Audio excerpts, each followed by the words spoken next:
भगवान सिंह यादव, गांव नाहा, निवास स्थान Shiv colony, railway station Kosli, जिला रेवाड़ी, हरियाणा का हूँ। कहीं बैठे हो तो हाथ हिला सकते हैं। मेरा मोबाइल नंबर ये है, दिख गए? आ जाइए, एक बेलपत्र लेकर जाइए, आ जाओ। एक लोटे जल का मैं क्या वर्णन करूं? एलईडियाँ चल रही हैं, आस्था चैनल चल रहा है, आप लोग टीवी पर पत्र को पढ़ सकते हैं। एक लोटे जल का मैं क्या वर्णन करूं गुरुजी? आपको जानता भी नहीं था और ना ही मैं किसी गुरु को देखता था, ना सुनता था, क्योंकि मेरी श्रद्धा इन सब चीजों में नहीं। मैं मंदिर भी नहीं जाता था, देवालय भी नहीं जाता, शिवालय भी नहीं जाता, और मुझे ये सब चीजें अच्छी नहीं लगती। मैं इस सब को बेकार मानता था गुरुजी। परंतु एक बार रिमोट से टीवी चालू करते समय मैंने आपका आस्था चैनल पर देखा और थोड़ा सा मन आपकी कथा में लगा। मन इसलिए लगा क्योंकि आपने एक बात कही कि सियोर वाला महाराज कुछ नहीं करता है, करता है तो तुम्हारा चढ़ाया गया एक लोटा जल और महादेव करता है। मुझे ये बात अच्छी लगी।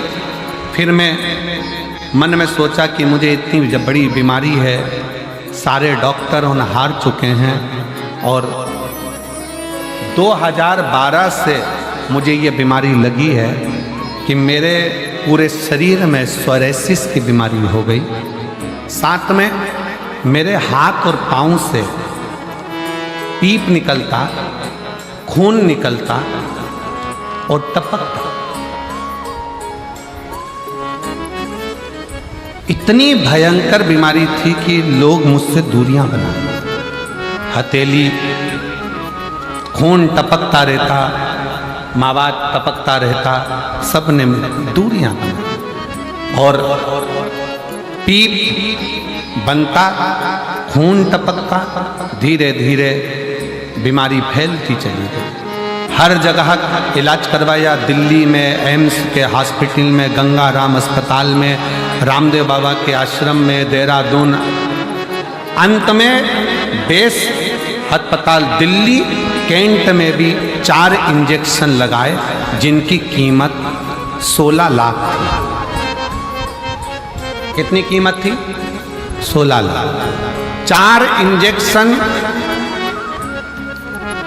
हॉस्पिटल में जाकर दिल्ली कैंट में लगवाए, जिसकी कीमत 16 लाख थी।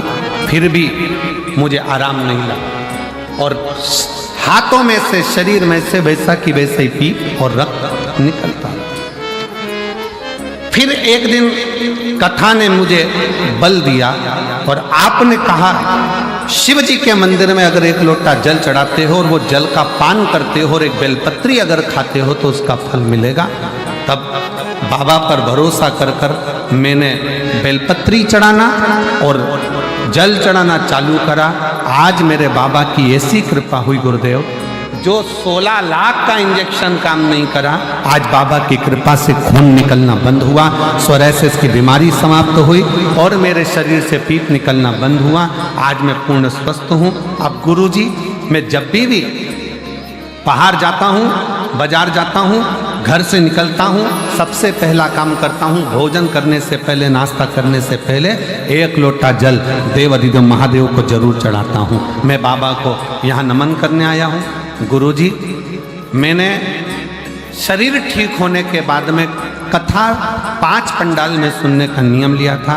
गुरुग्राम सुनी, फरीदाबाद सुनी, हापुड़ सुनी, सिरसा सुनी, और बाबा की कृपा से आज मेरी 5वीं कथा पूर्ण हो रही है भटिंडा की। मैं बाबा को प्रणाम करने के लिए, मेरे शरीर में से जैसे पीप निकलता था उसके मैंने फोटो लगाए हैं, आप देखिए गुरुजी।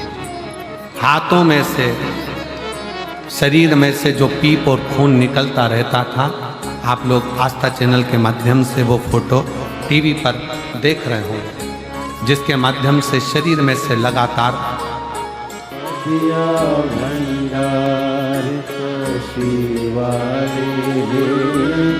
કરી દિયા મારા